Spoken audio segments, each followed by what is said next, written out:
On today's episode of Unbinged, we're talking about Pluribus, episode 4. We now know 5 things about the joined.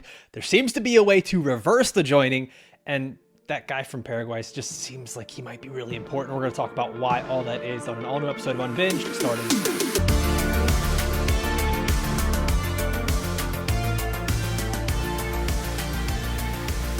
Welcome to Unbinged, the podcast about the shows and movies you love to binge. I'm Alfredo Brown, joined as always, I got Jagger May with me. We're going to talk about everything from this latest episode of Pluribus, theories, your questions, our thoughts. But first, let's get the spoiler warning. This is your one warning that we're about to spoil the 4 episodes of Pluribus. We don't know what's happening either, but good luck. Welcome, Pluribussies. We're still making it happen, Jag. Yes, we're still Pluribussies. the Pluribus has left the station. The Pluribussies are aboard. Let us know in the comments. We're going Pluribussies over Pluribusters. It's still happening here. Yeah. But Jag. Pluribusters is what our parents call themselves. If you Exactly. You're a real one, you're a Pluribussie. Man up. Man up. Just take it. Like a bussy could. Like a pussy could. We're starting off strong. We're starting off strong here. All right. So I think the big takeaway from this episode is that there's a way to reverse the joining. I don't know that we need to jump into too many theories about how that could be. I think we're going to get there eventually. But what were your first thoughts on this episode? Because I think this was one of the strongest so far outside of the pilot episode. Yeah, definitely was. And I think a lot of the people that are like, I hate Carol, this was Good. Yeah, that's a whole thing there. Like literally the tagline was like the most miserable person in the world. It wasn't fucking Olaf from Frozen, guys, They signed another 2-movie deal. Yeah, they're coming back for Frozen 3 and 4. Guess what? Didn't watch Frozen 2. I will not be there for 3 or 4. But you don't need to. It really made us feel for her. We get exposition and we understand the way that she is, sit to a conversion therapy camp. So you have to think this whole thing is traumatic in multiple layers for her. And now we've gone from the traumatic response to a big event to where we've at least comprehended what is happening. And now our brain is working and we're making moves. And we're finally at least asking questions the right way to where we can get answers. This episode, I think, each episode you can kind of put your own spin on it, but this one felt more like AI than ever. I think they were really not hinting at it, but like really just shouting it in the episode 3 where she gets a grenade. But in this episode, everything seemed to really just kind of push towards AI, even from when she's sitting down talking to one of the joined about her books and Helen's memories, all the way down to everything at the hospital where she's willing to get heroin. And like they're willing to give her anything. Every response is positive without really any ramifications or understanding. This felt more like AI than ever. And I also think that I think the reason you can relate to someone like Carol is this is for anyone that's ever felt alone, that's felt frustrated. Like how many people feel alone and frustrated at their jobs right now? Like they're not heard, like they're not understood. Right? People could see this, right? Do you want me to talk about like how many people are sitting there like trying to be creative and surrounded by AI and not getting that out there. This has become something that I think Pluribus, without giving anything beyond the ambiguity of the show, has become incredibly relatable even when the characters aren't likable. Yeah.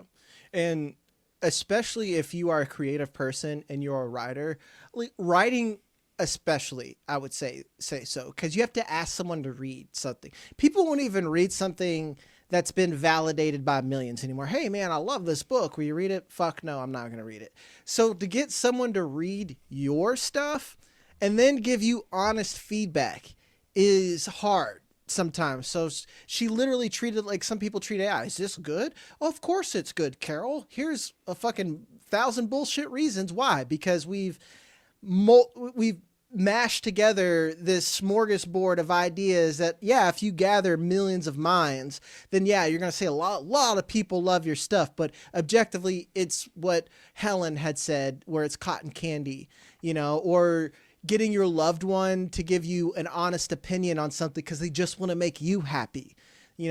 Making a good product makes me happy. telling me what I want to hear, yeah, it'll make me sad, but at least gets me more closer to my goal. So like, again, Carol is just more like where people hate Carol. Yeah, I don't love Carol, but she's very relatable. And like Carol's the type of person that makes me want to go back to therapy, you know? Yeah, Carol is definitely a mirror for the audience right now as they're watching this. So like one of the things I think they set up pretty nicely was in the previous episode where Zosha's drinking with Carol. You can see that Zosha actually can get a little drunk, and I wonder, because Carol's not stupid, I wonder how much of that has been in her plan all along. At first, it just seemed kind of innocent, like, oh, sit here, have a drink. This is more about me. I wonder how much of that was seeing, like, can this one singular person in the joining actually have their physical being affected despite being attached to all these other people in the joined? I think it was more jazz for Carol to where she was testing them like, can you be a person? Can you sit here and have a fucking drink and be normal? You know, and then it became this other idea. It's just like, okay, It was just happenstance. Like she stumbled upon this. Okay. Yeah, yeah. I just like to assume she's really smart for being a writer.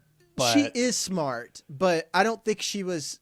This is why I said in like my opening that I think that she's finally past the trauma and she can actually make plans, actually ask questions and formulate ideas. Like she's obviously smart, but she was just dealing with losing the love of her life and quite literally life as we know it.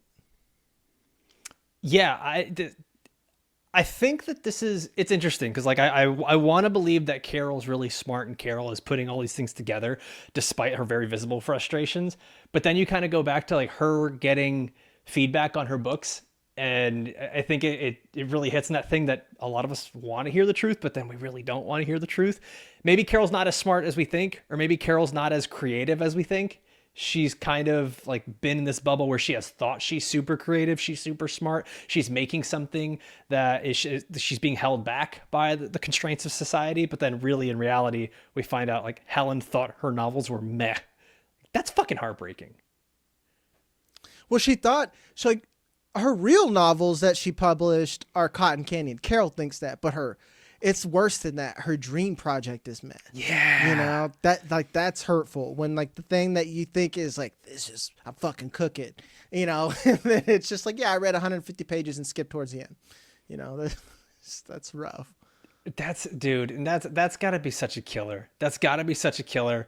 I think with this, what we kind of figure out season 2 is like at the end, it brings it back around where she's getting the truth from this one member of the joined about Helen's thoughts.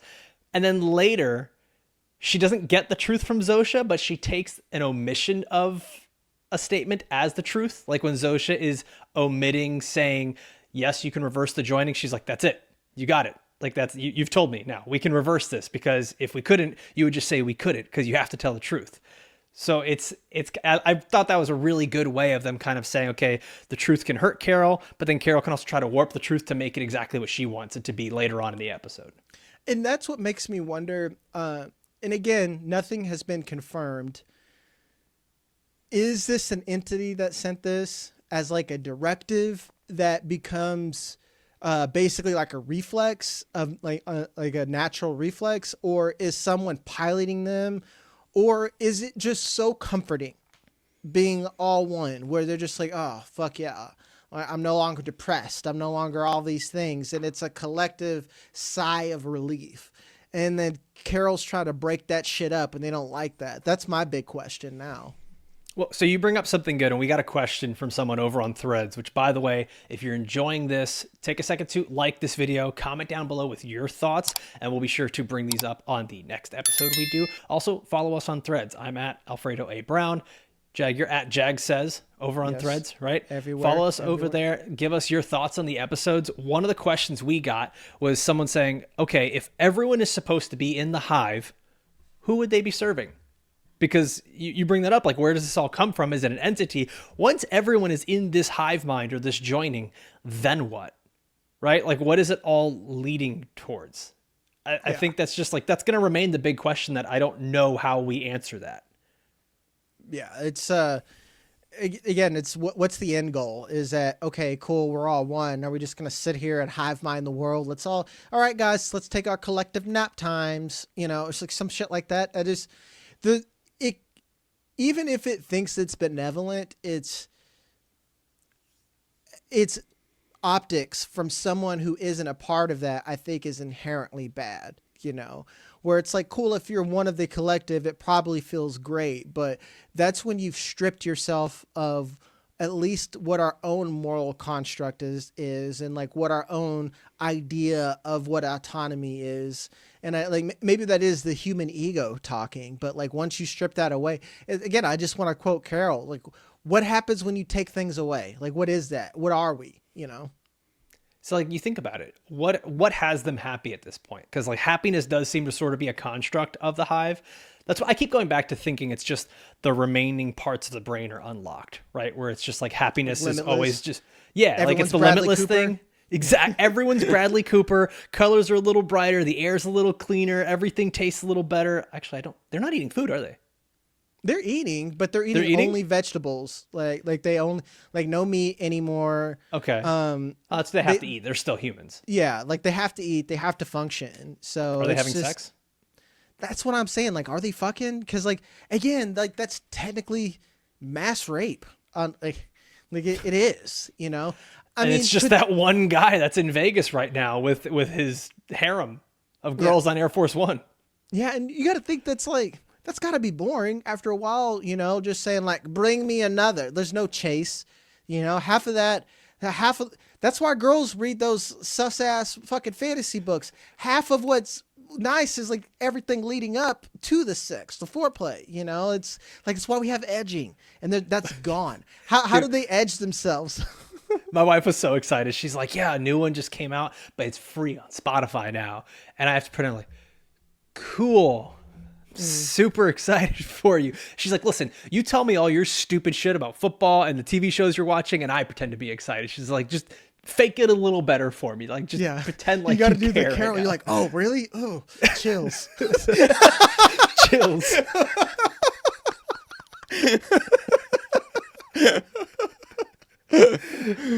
Okay, so in this episode, I thought something cool. Carol finally seems like she's being herself. She's going back to almost storyboarding, outlining, right? Like she has her big board in her little, I guess, workspace in her home where she puts down the 5 things that she knows about them. We've already watched this, so I screenshot it. And to read it off, 1, they're eager to please, would give me an A-bomb. 2, can't kill, not a fly. 3, don't play faves, love all jerks, same.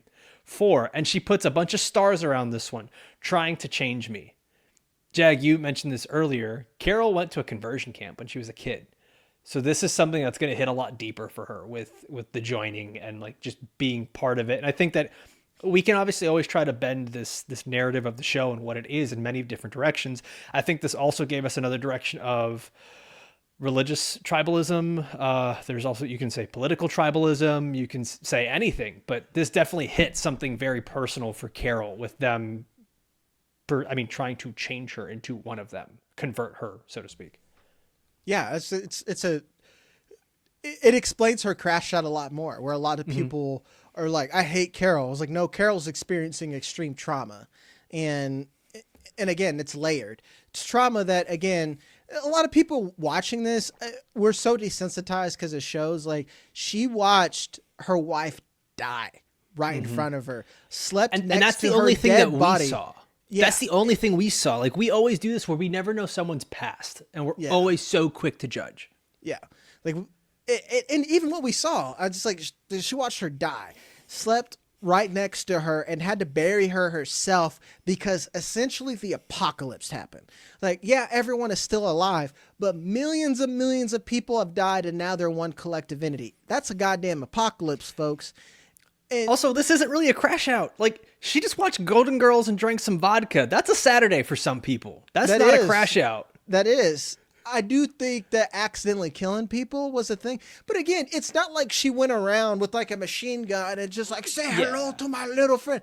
She just screamed and told them to fuck off with intensity, and they couldn't handle it. So that's not her intentionally being like a mean person, but like, again, give her some grace. And that goes back to my point here. Her being upset and acting the way that she is, especially even towards the other people who are unjoined.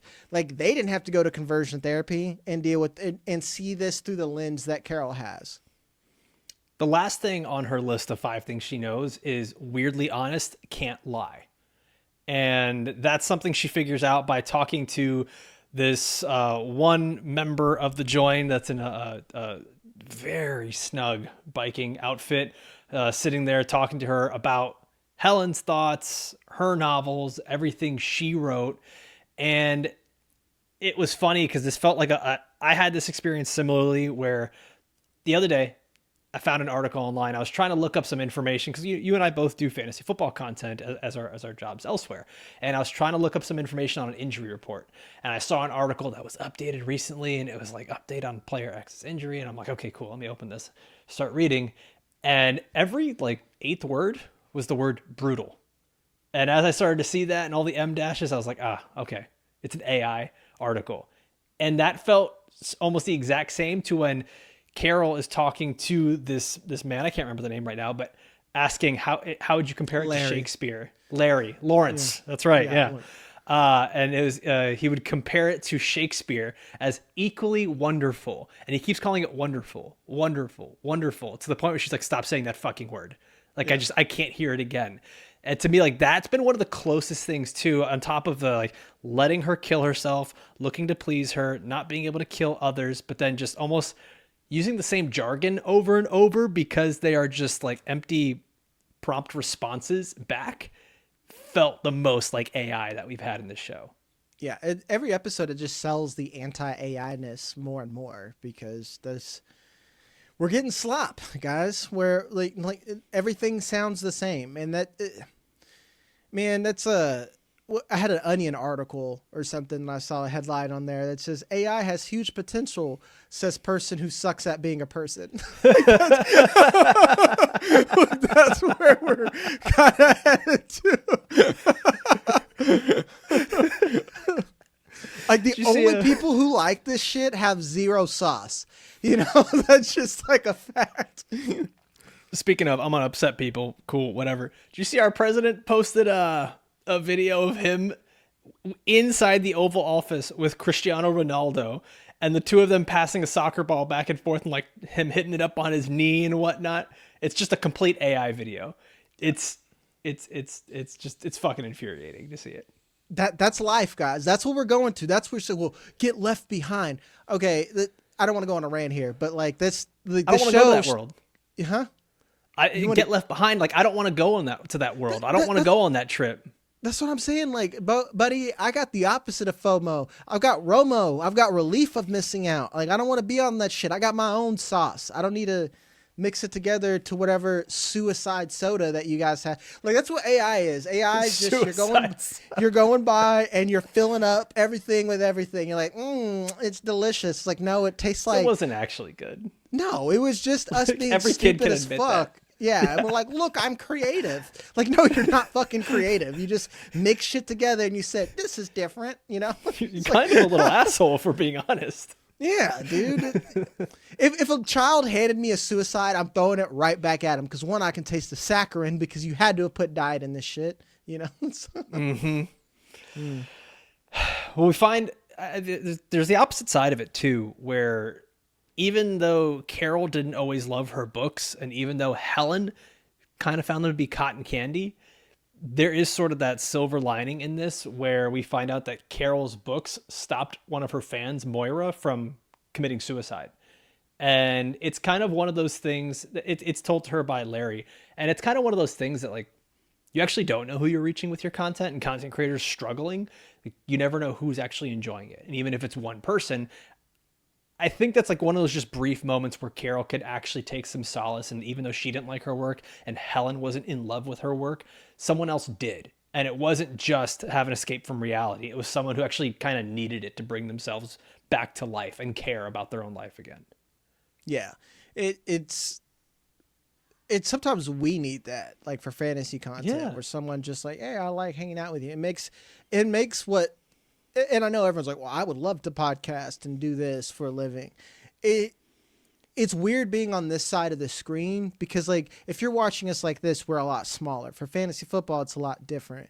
For us, we're just, if you're a normal person, you feel like a normal fuck, you know? And then you feel like you're just, there's no crowds in podcasting. There's none of that shit, you know? You're just kind of shitting out words and you're hoping it's very that transactional. Exactly. It's transactional. And like the only people for what we do that give us the most feedback are the people that are angry a lot of times. So hearing something that is, hey, you really helped me. It's like, oh, wow, this stuff that I take for granted as meaningless actually has meaning from other people. And I really hope Carol takes that. And obviously the world is going to take a long time to go back to whatever the fuck it was, if it even can at this point. But I hope she finds appreciation that even if she is just doing cotton candy, that cotton candy brings happiness to other people. And that's where you can find joy and not so much misery and like, oh, I got to go on a tour where thousands of people love me and find happiness in something I've created. Yeah, there's like a fine line between the imposter syndrome and just being grateful for what you do. Mm-hmm. And like, I think Carol, it's the absolute shittiest circumstances to even try to figure that out. But I think somewhere along the way, she's kind of getting those breadcrumbs as she's going.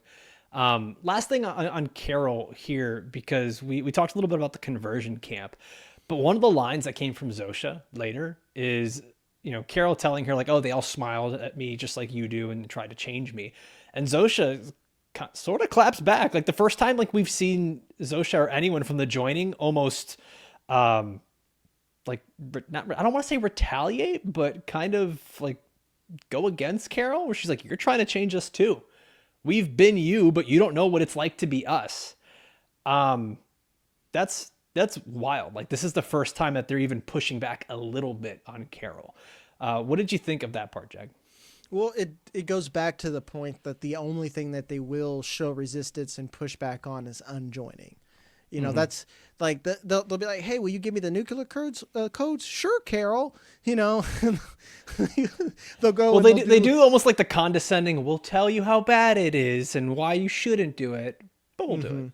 Yeah, it's like, for sure. But here's they give you like, you know how we have the spoiler warning? They'll give that. They're like, hey, the spoilers, you'll fucking die. You know, but if you want to, we'll do it. And that's why I don't think they're being directly controlled, because the logic is straight up computer learning. It's machine learning to where we are against unjoining. But if you blow up the world, then we're sure as fuck unjoin then. You know, they can't even. That's why I think it's a signal that was sent, or maybe it was an accident, but it's not someone with a fucking Xbox controller in a different galaxy saying, okay, Earth, do this, you know? There's too many fuck ups, right? Like if you've done this, if you're the person sending that signal, you've likely done it before, or you have a reason as to why you're doing it, which is why like I find it so hard to subscribe to the aliens have sent this to, you know, do an invasion of the body snatchers and mind control us all. Cause like if you couldn't plan for Carol, you're kind of not good at this if we're just going to be real. Well, you got to think statistically, out of billions of people, only 11. That's not a big fuck. Okay, up. They're pretty good. No, they're pretty good. They're pretty good. My bad. Never mind. They're shooting pretty good from 3-point range. My bad. Fair enough. Fair enough. Okay, so I want to talk more about that last scene that we get, but before we do that, I want to go back to talking about the man that we see in Paraguay, which the only kind of interaction we had with him before was on the phone when Carol is in the plane, calls him chinga tu madre cabrón, and she like clapping back at him, and he's telling no joda más, like don't fucking bother me anymore, puta. Sorry for all of you Spanish speakers, you know, whatever, cover your ears, earmuffs, shit, whatever. At first I'm watching this scene with him and you think he's a doomsday prepper. And then you start to see immediately he owns his own storage facility, which like, wow, perfect fucking place for him to be. He writes the sign to all of our customers. Management was obligated to open your units. Restitution will be made. Apologies. Jag, is this a guy that you think he actually was a doomsday prepper, or it just happened to be in the right place, right time, and he's just making the best of it? I think two things can be true. Okay. I think he's a little bit in denial. He's like, this is going to go back to normal. Someone's going to figure this out. The sign tells me that, yeah. I'm going to hold myself down and do the best I can until this is over. You know, and like, I do think it's convenient that he does happen to be in a storage unit because like, here's the thing. Yeah, you're in a storage unit, but storage units have a lot of useless shit in it. You know, like here, my grandma died. So here's 1,000 plates with fucking mushrooms on it. You know, here's her old cookie tin that has her sewing stuff. Yeah. Yeah, exactly. So it's like, it would be cool in theory if it had stuff that people actually wanted all the time, you know? So that's my only thing. Cause like, again, you're hunting for dog food at that point. That shit was and he sad. seems terrified. He seems terrified. Like he won't even go out and scavenge for food.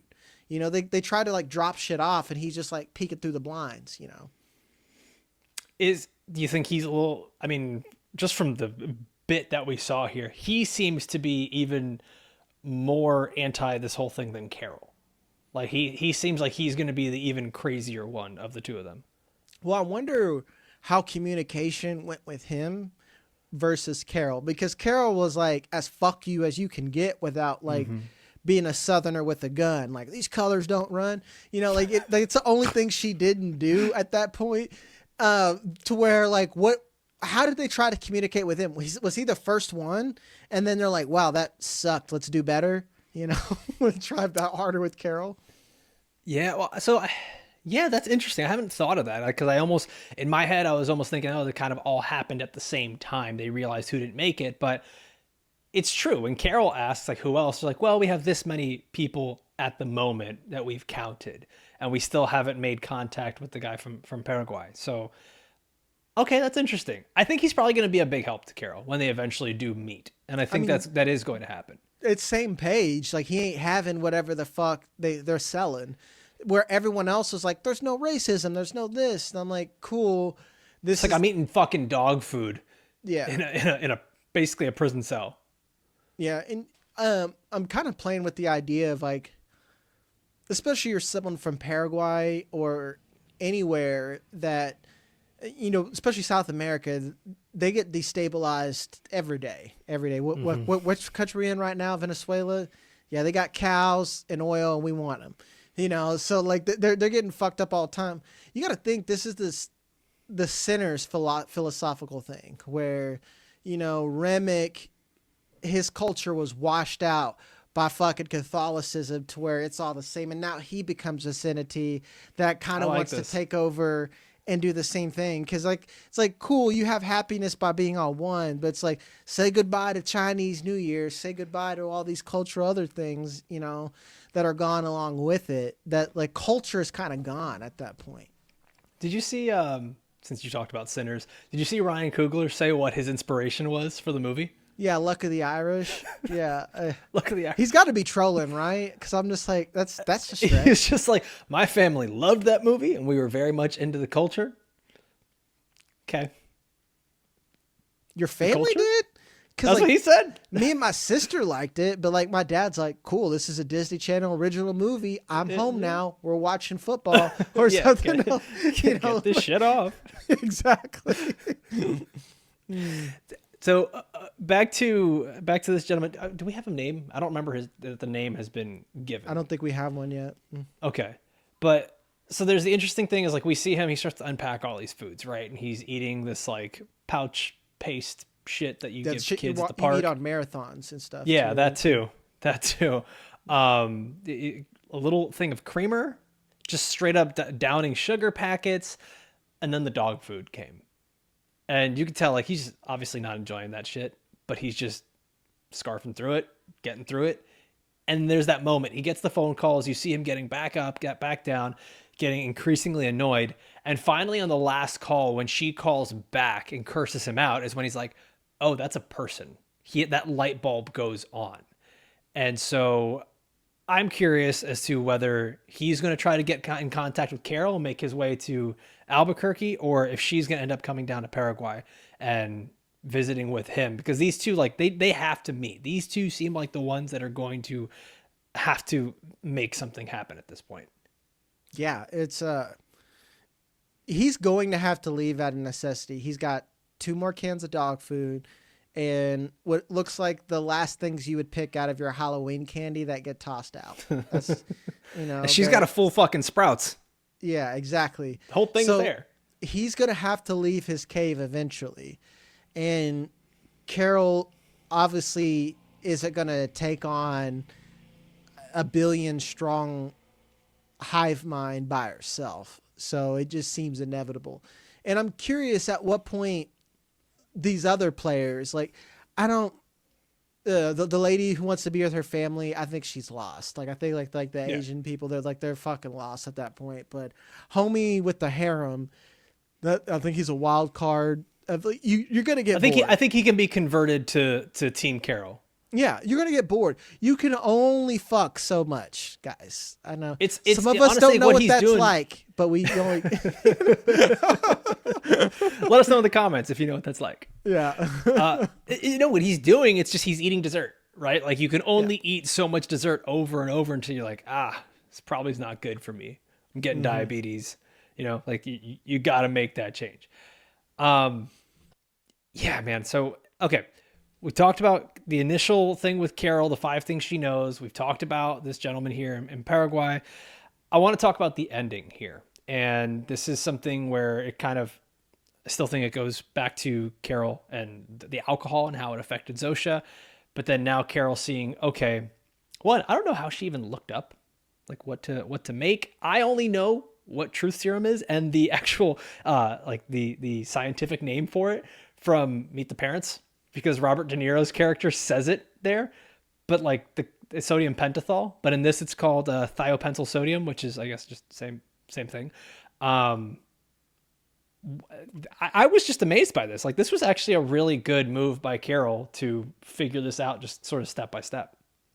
And is the internet still running? I can't imagine it is, because people think that the internet is just like a thing that is in the air, but like, there's millions and millions of servers that people actually have to keep fucking running. It's actually a whole thing. So are people doing their jobs? That's what I'm curious about. And like, surely they would know. Like, surely AI has access to networkers and people. The one person that made a Google search yesterday for truth serum. For truth serum, exactly. They do like, oh wow, that's like, we should act on that. Or is this a point where you're so smart that there's just like oversight, where like you're omnipotent, but only to the extent that you look at something. It's like, yeah, you have like the all-seeing eye of Sauron, but you have to point that eye somewhere, right. And like, this is just an oversight by them by not watching what Carol's Googling.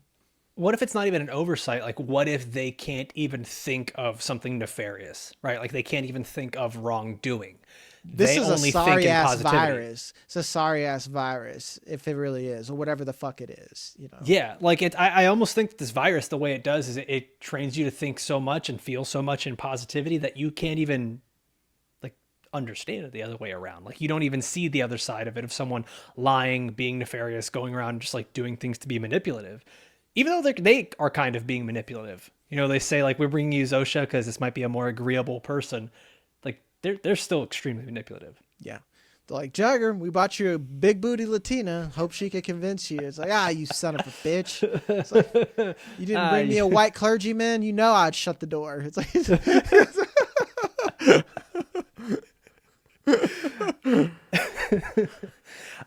okay. Jag, so the truth serum stuff, thiopentyl sodium or sodium pentothal, in this case was used as truth serum. Carol tested on herself, but I was looking this up. It's also used when it's used in greater batches. It can be used to help administer anesthesia, induce coma. It's even been used in lethal injections when you use too much. And that's what happens with Zosha here, is Carol's fucking around with things she doesn't understand. Kind of like, magic has a price. You start to mess with things you don't understand. sure, Carol knew what this substance was. She didn't know how much to give, how to administer it, like how to do this exactly. She tested it once and was like, fuck it, we got it. You know, I think there's a lot of people that are looking at this and saying, see, anti-vaxxers are right. But Carol really fucked up with this, and you start to see where she has this emotional attachment to Zosha. She's caring about killing this person. She was sad when the grenade went off. She was sad at this moment. There is an attachment, whether she likes it or not. This is a person that she is forming a bond with. Well, it's also, these people are people, and from her perspective, they're just being piloted. They're like husks, or not, actually less than that. Like, I imagine it, to me, what she feels like is how she looks at them as like how the get out thing happens, where like they might be in there, but they're just like sitting in a back seat watching everything happen, you know? And I imagine if you speak Portuguese, like, fuck, I can't even watch this movie in my right language and there's no subtitles, you know? So like, again, like Carol's a human being. She's just sad, you know? So like, I would give a fuck. I wouldn't want to kill people if I didn't have to. Now, like, one thing I would do if I was Carol, I'd be like, only talk to me if these people are like pedophiles, murderers, just like the awful people. So if I accidentally kill them, I'm like, well, you know, they had it coming. Yeah. So like, you'd be a little bit more. That's the strategy. That's the Jag strategy is, okay, bring me every pedophile. We're going to inject all of them with it. Yeah. Like give me the fucked up, depraved people that like, if they were alive, I would want them dead anyway.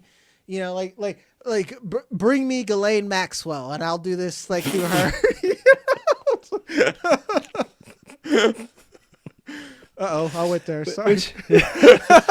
Whoopsies.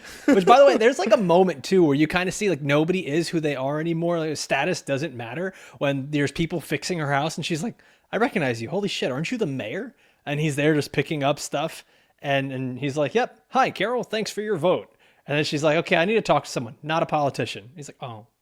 Will you notice that I feel like they're starting to forget where he's just like, me? And he's like, and they're like, oh yeah, this individual, that's Lawrence. You know, like they had to like dig that out of like who they are. I don't know if that was just that's interesting. A coincidence, but it felt like they had to think for a moment that like, how long before all individuality is just gone, where like that is tertiary data that no longer matters and is no longer relevant. So we're just going to drag that to the trash. Like, cool. You used to be Lawrence. No one gives a fuck anymore who Lawrence is, you know? Like, I almost wonder, it's like, quick, someone look on Facebook, you know, like look that shit. They would look on Facebook. And I wonder too, like, I know we're saying it doesn't come from an entity, but like, how strong is this virus? Like, what if there are some people that it didn't affect all the way, right? And they're almost just kind of on autopilot. Remember in WandaVision?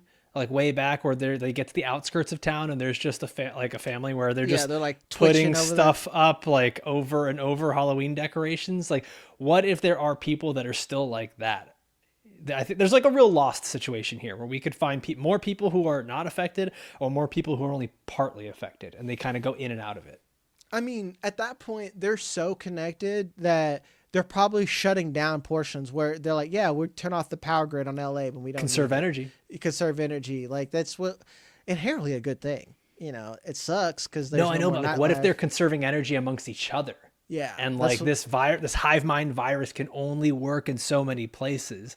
Mm-hmm. We saw how many people showed up at the end there at the hospital. It's like, please, Carol, please, Carol. Like that shit was very overwhelming. It was very daunting to see that. Mm-hmm. It was unnerving. But are they really controlling every single person? Or is it just the people that are around the unjoined? Right? Like, is that something where they're maybe conserving energy that way? I don't know.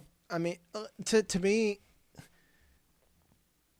are they powered, or is it just like, hey, I live in this person and all I got to do is keep this individual person alive? Because that's what it seems more like. But again, can you really manage that many people all at once is what I'm thinking. And clearly they can. So I don't know. I'm like, again, we don't know the limits of everything. Clearly, if you just shout at them and give them a really good shake and a motherfuck, that like rattles the whole system. So it can't be all that powerful. Right. It's like a plug that's like barely plugged in. If you trip on the wire, like that's Yeah. it. Everything's fucked. It's I'm that cu- iPhone. It's that iPhone a charger that if you move wrong, it's like cuts off and shit yeah, like that. and you refuse to buy a new one because you're like, no, this one still works. Yes, It's yeah. I good. gotta hang on to this one before I gotta I pay know how to use $10. it. Yeah. And then when you get a new one, you throw that one in a drawer with the other 10 that are just as Yeah. fucked because It's your just in backup. case, just in Yeah. case I will run through all 10 iPhone cables within a week and I don't Yeah. have $10. Dude, so I guess last thing here, I'm really curious because I think most TV shows do this, where they sort of give you the one-off episode where you don't have your main character, you don't even have any of the main characters that are in this. I'd be curious to see what life is like for the joined, only the joined. Like, go to that one area because there's only, what, 11 people in the whole world? Imagine we're out in New York City, not a single person is unjoined and every single person is joined. You go to Times Square, like, what does that look like? Are people still living their life? Are they all just standing around? Like, what is happening? I'm actually really curious about that. I wonder if we're gonna get something like that.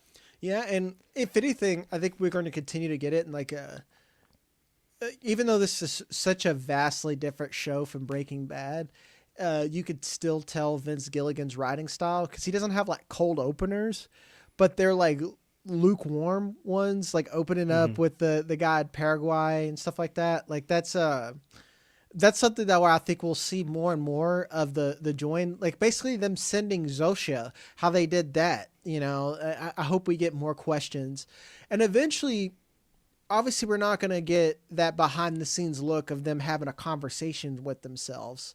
You know, what are we going to get an insight of what their objective is besides just existence? Ooh, we just got a really good last question here. And I wanna get this one before we head out. Someone on Threads, B Shadow, just asked, "Why should I be thinking of them as alien? They're literally the same people with more information. We caught a signal, assigned meaning to it, which may or may not have been intended, and took every step leading up to it all by ourselves. So why should we assume that they're alien?" And he also says, "And why should we assume it's permanent? Like, why do we need to change things?" I guess there's a lot here that just kind of happens out of assumption that leads back to just being our fault. Yeah, and they don't have the benefit of the doubt of watching this latest episode. So, congrats, you got it. It's not permanent, but the to the other part of it, it came from Actually, space. it may be permanent. It may be permanent unless you can. It can be reversed, but we don't know. Like, if you don't reverse it, does it wear off? Is more so the question. Okay, I think. okay. I mean, we don't know. You're right. And like, two, why it's alien? It's from space, dog. It's from fucking space. So, and it was out there. Someone put it there. I just don't think that Earth was naturally putting out this signal. I mean, actually, life is an entire conundrum and phenomenon that we can't explain. So it could be. But I don't know, man. Maybe you are a lot more open to Earth because, like, I've already said this on this pod several times. I'm gonna be the military guy 9 times out of 10. Something comes down from Earth, I'm like, shoot it now. You know, like that's basically where I'm at. Where it's probably foreign, we're probably too stupid to handle it, so we should kill it. Now, I don't think we should just like you watch shit like Mickey 17 where we go places and we immediately think we should kill things. No, we shouldn't go other places and kill stuff. But if they're coming here, we need to ask questions before we fuck up an ecosystem, you know? So yeah, buddy, it's alien. It's alien because it's quite literally extraterrestrial. And I'm not like trying to be condescending, but I just No, can't. I think that's it. It's just it's not from our planet, which is what makes it, quote, alien. But it's not like little Martians hanging out in their command center being like, we got these fuckers, you know? Yeah, exactly. I don't think it's John Travolta on Battlefield Earth up there with Dredge. It's like, we need to destroy Earth. Yeah, I've never watched the movie because it's terrible, but I imagine that's what It's he pretty sounds bad. like. It's pretty bad. I remember. Okay, story time. Now that we're here, We're deep. Yeah, I think it was, what year did it come out? Like 1999 or something? Something like that. Yeah. I saw a trailer for it, and my brain was immediately like, oh, it's just like Star Wars. We should go see that for my birthday. My birthday is May 12th, so it's always like out. Big summer blockbuster movies always come out in May, and I had like me, 6 other kids, and all their parents sit down for that trash ass movie, I gotta tell you, I don't remember a fucking thing that happened in it because I fell asleep about 15 minutes into the movie. My mom has never been more upset at me for making everyone go to this dumbass movie for my like 8th or 9th birthday party. Big L. Big fucking Huge L. L, dude. That Huge L. you knew nothing about L. Ron Hubbard back then, so it's like oh my god, the Scientology summer blockbuster of the year. Speaking of, now you're just triggering more shit. I saw Edge of Tomorrow on my way back from California. I had never seen that movie. That's a dope movie. But I had that's never anime, seen it. baby. It was actually a manga first. Everything cool comes from anime and manga. And then It was pretty fire. I'm not gonna lie. I saw that and I saw Frankenstein. Frankenstein was decent. The new one. Yeah. So you only just now watched Edge of Tomorrow? Yeah, dude, I had never seen it, and it's always been one of those that's been like on the list. Like, yeah, I'll watch it. Yeah, I'll watch it. I finally watched it on the airplane. I was like, I get it. This is a pretty good movie. That's like the one non-Mission Impossible Tom Cruise movie I fucking stand. And I don't even stand Mission Impossible. Those are just... That's Spy Fast and Furious. You know? Spy Fast and Furious. All right, I think that's going to do it for us today, guys. We're going to be back again next week for another episode of Pluribus. Now, remember, these episodes are always going to come out 9:45 p.m. Eastern time on Thursdays, okay? Pluribus episodes are out on Apple TV Thursdays at 9 p.m. I know all the marketing says Fridays. It's actually out on Thursdays. You can go and watch it. I've got people on my account on Threads saying, what do you mean it comes out tonight? Yes, the episodes come out tonight. So you can always watch these 9 p.m. on Apple TV Plus, and then come on over here and watch our breakdown of the episode over on YouTube. You can catch the audio version Friday mornings as well on Apple and Spotify. As always, I want to thank everybody for watching or listening all the way through. For myself, for Jag, we'll see you next time. Adios.